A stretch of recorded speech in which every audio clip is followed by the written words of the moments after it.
Hello, my name's Caroline Weaver from Body and Soul Companion, and you are on the 17th week of the 19th annotation or the 6th week of the 18th annotation. And I'm adding this little bit because if you may have noticed, I put a slide with the staircases and I got it from an article about the two standards by a Father Ruiz, who is in Lake Dallas, Texas.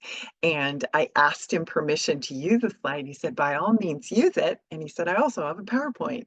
So I thought, oh, I'll just share my PowerPoint or his PowerPoint with you on the two standards, just to give you a little bit of extra, I don't know, just extra. Oh, we're going to go.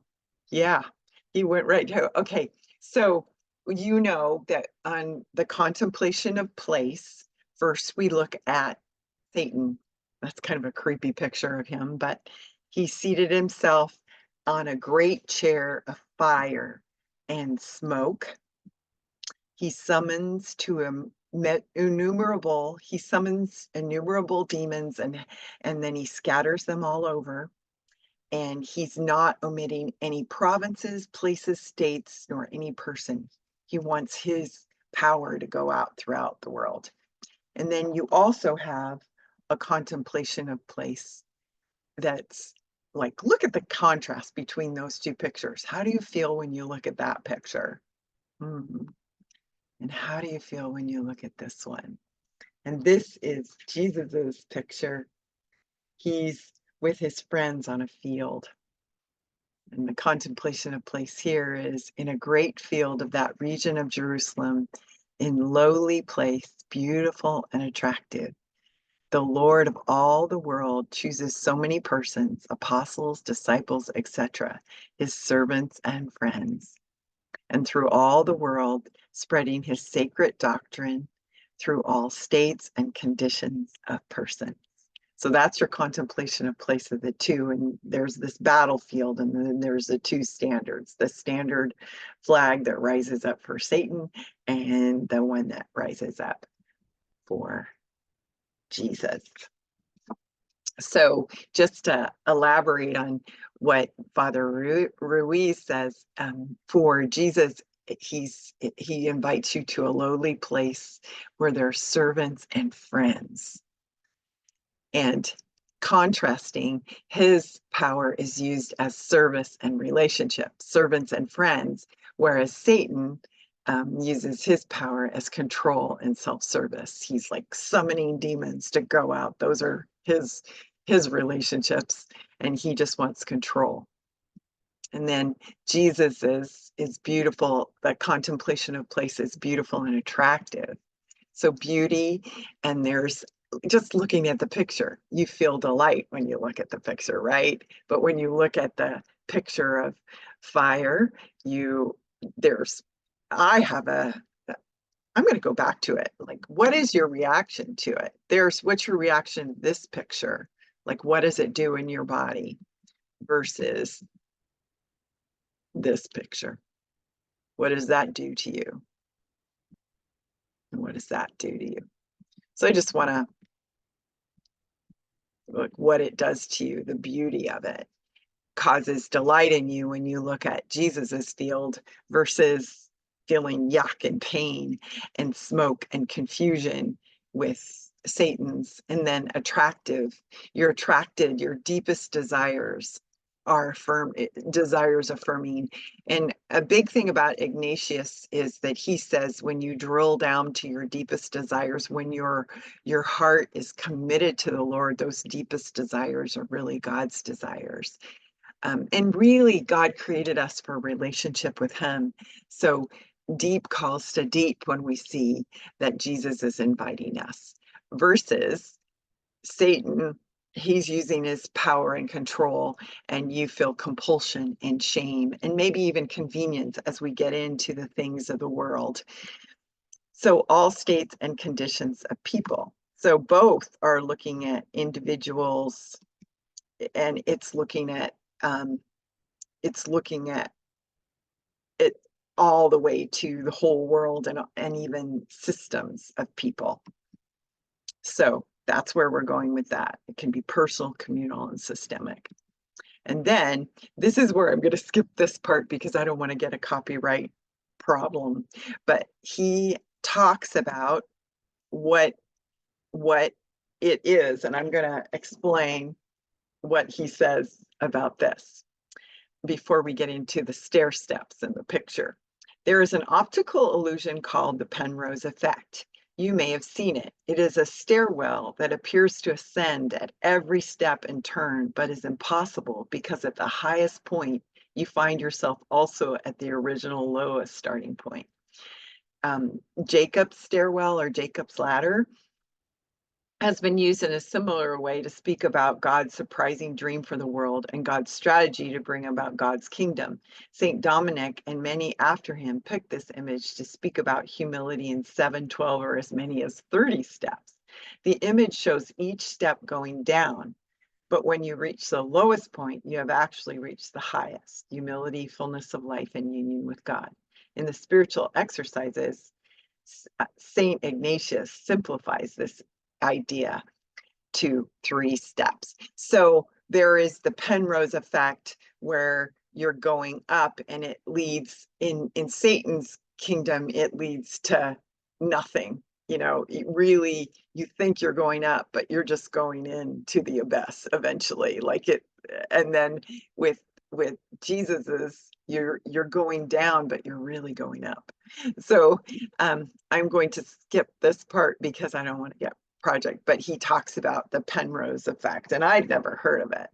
But I'm going to skip this. Tricks if you're going to go 3 this because I don't want to get copyrighted. But if you want it, I'll put a link to it. It's it didn't get taken down on YouTube. It's a clip from the Inception, the movie Inception, and he talks about Penrose. So anyway, here we have the 2 steps, kinds of steps. And Satan, he's calling people and he appeals, sending demons to trap and enslave the masses via 3 simple steps: a desire for riches, and then they think they're going up in the world, a desire for honors, which leads naturally to hubris. And I, in my manual, say it's pride. Each step seems to move the person up in the world. However, the higher they go, the closer they are there to their demise. See that arrow? It's a staircase to nowhere. In a surprising twist, when they get to the top, they reach the bottom, the door to all vices. And that's that diagram right there. That strategy is still alive and well in our world today. The desire for riches is about appropriating every good thing, skills, degrees, money, and properties, and using them for our personal benefit. This desire, alongside the desire for honor, seems to be a great motivator for many businesses and political leaders as they pursue personal advancement rather than working to solve the toughest problems of our world. We see it in our own hearts too. With the protection and comfort of having everything we keep for ourselves, we feel the pull of being respected, admired, and acknowledged for our greatest features, not our full selves. We just take heed lest we forfeit. We must take heed lest we forfeit true love for admiration, genuine relationship and community for domination and the servitude of others. Ignatius quoted Mark 8:36 to his roommate, Francis Xavier. What does it profit a man to gain the whole world? You're going up. What does it profit to gain the whole world and go up, up, up, and lose his own soul?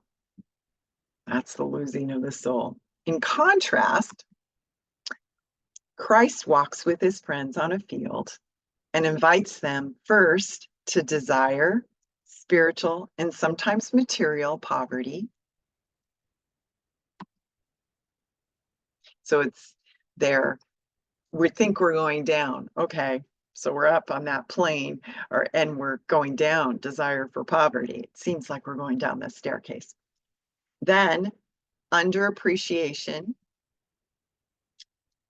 and opprobrium, which I should have looked up that word, which naturally leads to humility,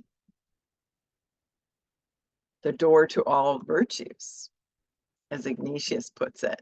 So even though I used to have a pastor that used to say, the way up is down. So that's, you know, that's the way up is down. The desiring poverty, underappreciation, no honors, the opposite of honors, and then humility, the opposite of hubris or pride.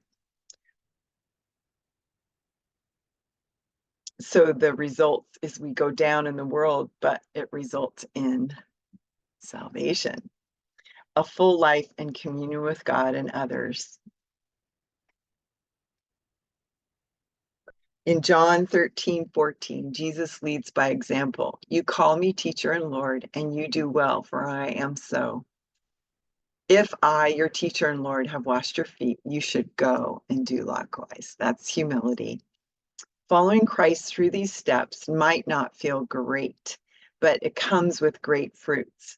The desire for poverty has to do with using every good thing at my disposal for a purpose other than myself once my basic needs have been met, like Jesus did in his life.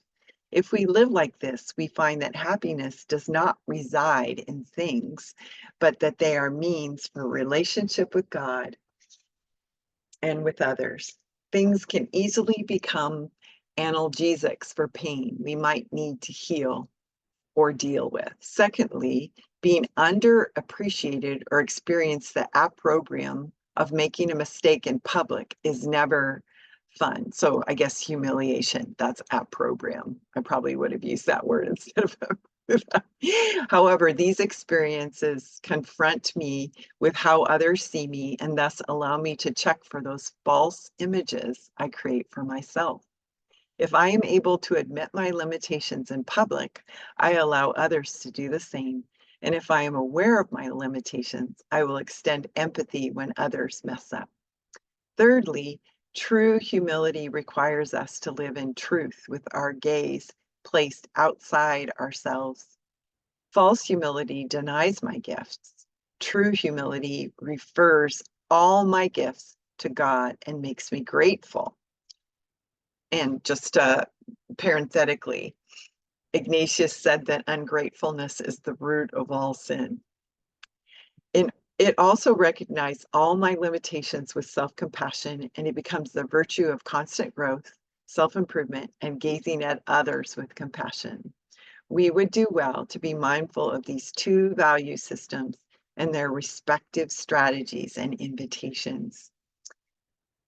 Stepping down is never fun, but our inner world gets restructured if we recognize that it's all just part of falling in love with Christ and following him.